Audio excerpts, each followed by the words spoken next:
के लिए आपका शुक्रिया। चुनावी जंग में उतरने से पहले सीट शेयरिंग के मुद्दे पर झारखंड के सभी सियासी दल उलझे नजर आ रहे हैं। 65+ के दावों के बीच एनडीए अभी तक सीट शेयरिंग का फॉर्मूला तय नहीं कर पाई है, तो वहीं महागठबंधन में सब सही नहीं दिख रहा।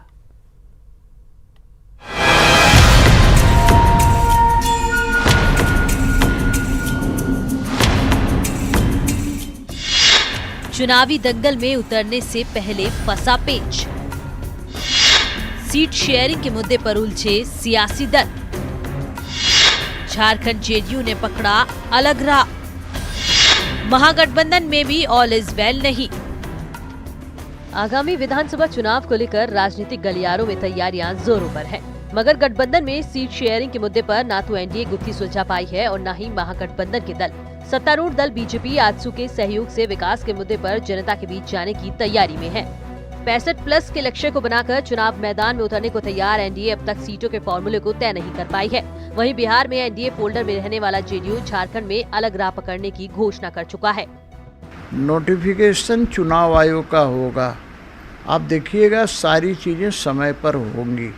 पहले से सीट शेयरिंग करके क्या करेंगे हम? कोई पार्टी पहले सीट शेयरिंग करती है क्या? अभी ये राजनीतिक डायलॉग्स होने हैं, अभी समय है, निश्चित रूप से चुनाव है, तो हम लोग साथ में बैठेंगे, बात करेंगे, बात करके आगामी चुनाव में किस रूप से जाना है ये तैयारी होगी। इंतजार करिए, अभी इंतजार करिए आपको बहुत जल्दी ही हम लोग बैठ के इस राज्य में आने वाले चुनाव में गठबंधन के संदर्भ में विचार करेंगे। इधर कई महीनों से महागठबंधन बनाने में उलझा विपक्ष अभी तक कोई ठोस नतीजे पर नहीं पहुंच पाया है। बीजेपी के विजय रथ को रोकने को लेकर कांग्रेस, जेएमएम, आरजेडी और वाम दल एकमत जरूर हैं, मगर कैसे ये अब तक तय नहीं हो पाया है। गठबंधन जो है हम लोग पार्लियामेंट चुनाव के पहले ही कर लिए थे और आज भी वो गठबंधन है। इधर प्रदेश अध्यक्ष की कमी रहने के कारण ज़्यादा बात आगे नहीं बढ़ी है, लेकिन 2-4 राउंड बात हम लोग किए हैं विधानसभा को लेकर और मुझे लगता है कि बहुत जल्दी इनका निराकरण हो जाएगा और गठबंधन के तहत ही हम लोग चुनाव लड़ेंगे। गठबंधन को लेकर के जो बातें हो रही है, सीट शेयरिंग को लेकर के जो बातें हो रही है, वो हमको लगता है कि बहुत जल्द इस पर विराम लगेगा और बैठकें भी होंगी और आप लोगों से उस बैठक का जो निर्णय होगा उसको भी हम लोग शेयर करेंगे। राज्य में कुछ ही महीनों में विधानसभा चुनाव होने हैं। जाहिर तौर पर इस चुनावी जंग को जीतने के लिए हर दल अपनी ताकत झोंकने की तैयारी में जुटा है। चुनावी नोटिफिकेशन के बाद तस्वीरें साफ हो पाएंगी। भुवन किशोर झा, न्यूज़ 18, रांची। झारखंड में विधानसभा चुनाव की तैयारी शुरू हो गई है। पार्टियां अपनी अपनी गोटी सेट करने में लगी है। हर पार्टी का मकसद है कि विरोधी को धूल चटा दें। ऐसे में रणनीति कई मोर्चों पर बनाई जा रही है। जेडीयू और जेएमएम के बीच कुछ ऐसी ही दो हाथ की रणनीति दिख रही है। बिना तीर के तीर कैसे चलाएगी जेडीयू? झारखंड में चुनाव चिन्ह हुआ अमान्य। फैसले के बाद आमने सामने जेएमएम जेडीयू, दोनों पार्टी के नेताओं के बीच जुबानी जंग।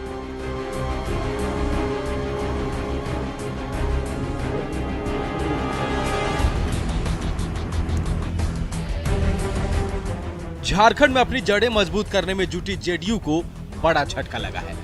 जेएमएम की शिकायत पर झारखंड में जेडीयू के तीर निशान को अमान्य करार दिया गया है। जेएमएम का आरोप था कि मिलता जुलता चुनाव चिन्ह की वजह से जेडीयू लाभ लेने की कोशिश में है।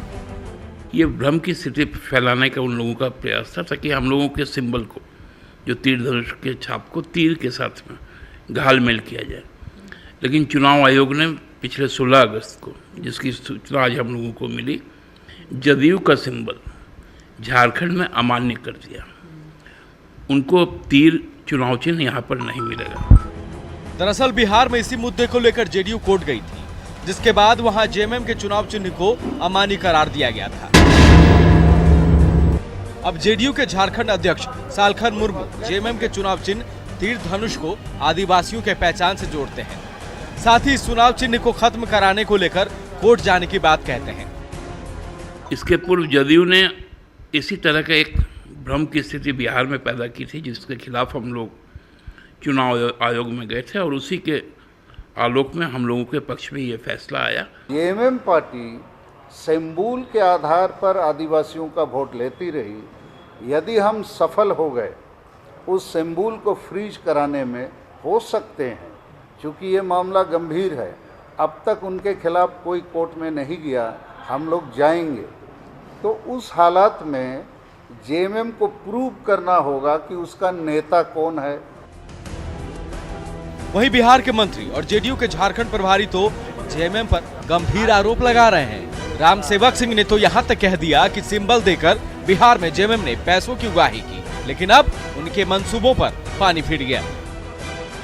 हम लोग भी तीर धनुष का चुनाव चिन्ह जो वहाँ फ्रीज करवाए, तो उनका समझिए कि बिहार में जो दुकान इनका चल रहा था, जनता दल यू के विपक्षी जो भी लड़ा चुनाव, जिनके साथ खरीद फरोख्त करके जो सिंबल बेचने का जो सिलसिला था, तो वह बिहार में उनका दुकान बंद हो गया। भारत निर्वाचन आयोग के आदेश के बाद दोनों दलों के नेताओं की जुबान में तल्खी साफ दिख रही है। स्वाभाविक है, इस फैसले से जेडीयू के लिए मुश्किल खड़ी हो गई है। 81 सीटों पर ताल ठोकने का दावा करने वाली पार्टी अब तीर के बिना तीर कैसे छोड़ेगी, सांस्कृतिक और ये देखना बाकी है।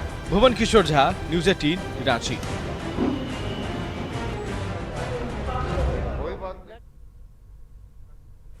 आगामी 3 सितंबर को देश के गृह मंत्री अमित शाह का आगमन संताल परगना में होने वाला है, जिसे लेकर जिले के बीजेपी कार्यकर्ता सहित सूबे के कृषि मंत्री भी उत्साहित हैं।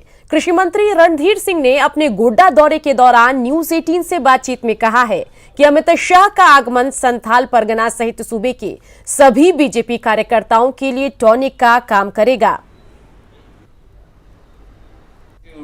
आदरणीय राष्ट्रीय अध्यक्ष गृह मंत्री आदरणीय अमित शाह जी का प्रवास 3 सितंबर को संथाल परगना में होने जा रहा है।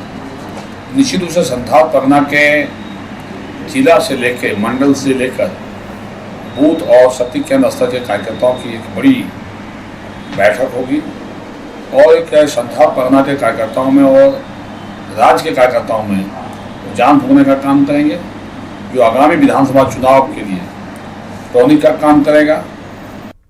बोकारो के कद्दावर नेता और पूर्व मंत्री समरेश सिंह की देर शाम अचानक तबीयत बिगड़ने के बाद परिजनों ने उन्हें बोकारो जनरल अस्पताल में भर्ती कराया, जहां उनकी स्थिति स्थिर बताई जा रही है। बताया जा रहा है कि यूरिन से जुड़े शिकायत के बाद समरेश सिंह को बोकारो जनरल अस्पताल में भर्ती कराया गया। चिकित्सकों के मुताबिक जांच के बाद अगर सब कुछ ठीक रहा तो आज अस्पताल से छुट्टी मिल सकती है। वहीं तबीयत बिगड़ने की खबर सुनते ही मंत्री अमर बावरी समेत उनके जानने वालों की बीजीएच पहुंचकर उनका हाल जाना।